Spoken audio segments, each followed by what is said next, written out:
Well, Odell threw a party in his return to MetLife Stadium, breaking off an 89-yard touchdown and another one of his signature one-handed catches.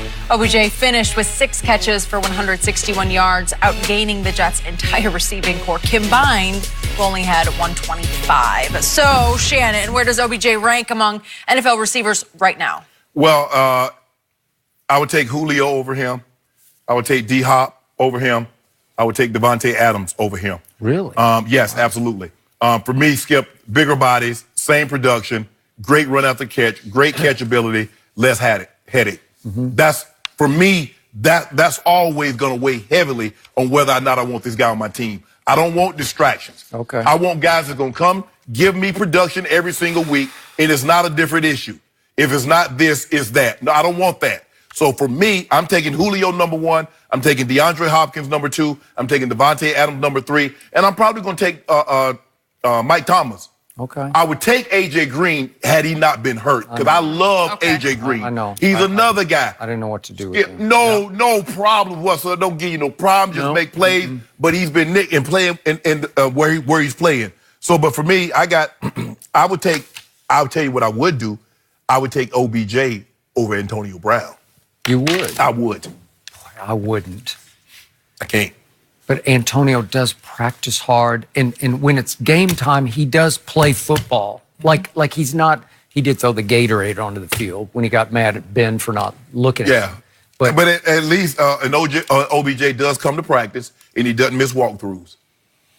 Yeah, you could argue. I just think he was trying to act his way out of Oakland to get to New England. But okay, so if we're just doing this in a vacuum, if we're having a combine of receivers, I'm going to go Julio, Odell. Just if we're just doing God-given, speed, hands, all of the above. But I'm with you. If I have to do it within the confines of a football team, I've got Odell 7th on my list because I got Julio #1 because there's no diva in Julio. No. And he's still 6'3", 220 and runs 4.3, and I think the other night he ran 4.1, didn't he? Yeah, he got out the gate on him on that one. Oh, man. So fast. And I'm with you on D-Hop because he's extraordinary. He's not as fast or as big as Julio. No. Again, maybe you're talking me out of it, but I put AB 3rd just because I do respect. And when he took the field the other day, he just lit it up, man. And albeit against the high school team that Miami put out there, but still. Then Michael Thomas, all he does is produce, and I can't fault him for that. And then, I'm sorry, I'm putting my guy Amari at 5th on this list because Amari just gets in front of Adams? Yes. I'm not surprised He by that. changed life for the Dallas Cowboys. That's all he did. And he doesn't say a peep of a word. He won't even talk post-game but because he doesn't have much to say. Yeah. I mean, he does talk, but what I'm saying is he doesn't want any attention. He's unattention. He's not attention-starved. He's filled, he's got his fill. He's fine. Yeah. So all he does is run precise, perfect routes and get open. And you want to talk about effortless deep speed, he's got it. And for me, Skip, all these guys are great when they get the hands on the ball. But I also need you to be great when you don't have your hands on the ball. All right. When you don't catch the pass, when someone else is getting the shine. All right. And that's what concerns me, especially about OBJ and AB. These other guys, look, some guy, Calvin Ridley, had more touchdown reception last year than Julio. Yep. D-Hop has been going through quarterback after quarterback after. He has. How he's able to put up the numbers that he puts up with those quarterbacks? Good point. I agree. Never said a word. Okay. Now, Devontae is at an advantage because he has the most gifted throw in football that I've seen. Yeah. He can throw it away. I give you that because he set the record for throwaway. This is not about Aaron Rodgers. Well, you brought him up. I was just saying that he played with a great quarterback. Okay. But for me, Skip, at the end of the day, like you said, take these guys in a vacuum. OBJ, talent is second to none. Okay. AB, quick, second to none. But I'm trying to build a team. I got one other receiver I'm ranking above Odell at 7, and that's my #6 receiver. He is the reigning Super Bowl MVP. He is second all-time in catches and yards in the postseason. His name is Julian Edelman, and I'll just take him as a receiver over Odell as far as productivity. Skip. Does he not show up and play his little tail off every Sunday? Does he not get open on 3rd and 10? Skip. Yep. He's not even the best wide receiver. That belongs to the guy from Minnesota, He's Thielen. pretty good, but I'll take better than this guy. Thielen? I'll take this guy. He better than Thielen? Yeah. Okay. Okay. Who's got rings to show? So let me ask He's you- got postseason productivity. Who caught the first big 3rd and 10 at Kansas City in overtime? So let me ask you a question. Edelman. Skip, can You got to give him credit for what he does. I'm saying, what would Thielen be if he had Tom Brady? Okay, with his ability to run Thielen faster and bigger than Julian? Sure. Yeah. Is he quicker? Nope. But see, sorry.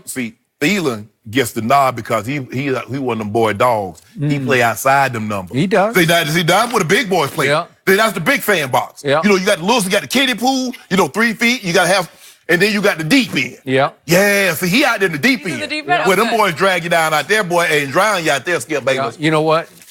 There's no better trash talker in this league than Julian Edelman. Oh, he's and I love that about him because he'll take nothing off nobody, whether he's playing in the sandbox or the kiddie pool. Yeah. You come and splash on him and see if you don't get splashed back. Yeah, he's a little dirty too, Skip Bayless. You know that. I do, and I love that about him. Oh, you love that? He has to do that to survive. No, he don't have to do that. It's and not he necessary. thrives. You don't have to do that.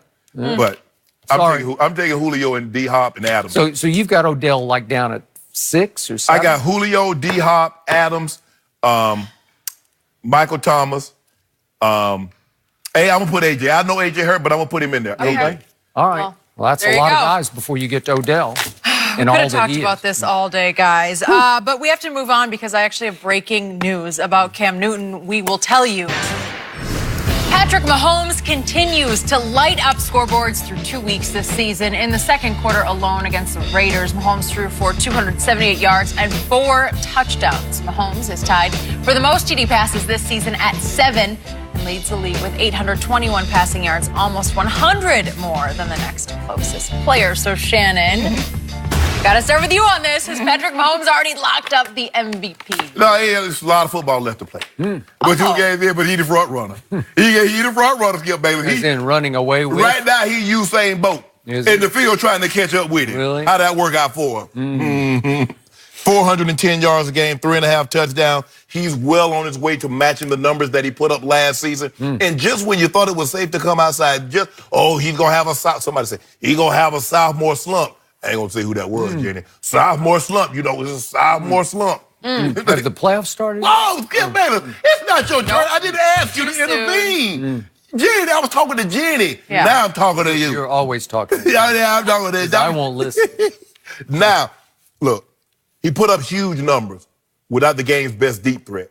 I know you like Michael Gallup, but Tyreek Hill is the game's best deep threat. I'll give you that. And he put up those numbers because what happened, Sammy Watkins had this huge game in Jacksonville. So now Raiders are like, we're going to roll coverage to Sammy Watkins.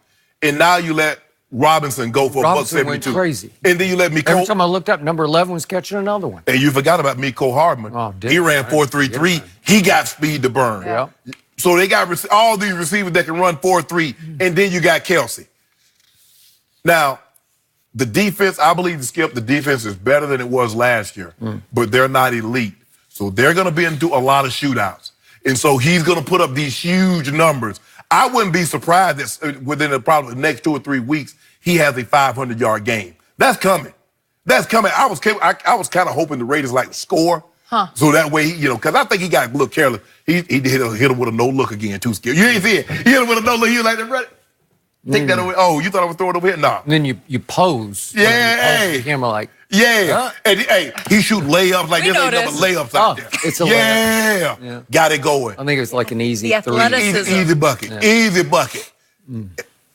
You know what it is, Skip, baby. Can you explain what he did? Like, which part? In that game Sunday, he throws for 278 and 4 touchdowns in the second quarter. And then the rest of the game, he was kind of like Eli Ordinary. Oh, don't do that, Skip. We hadn't done the damage.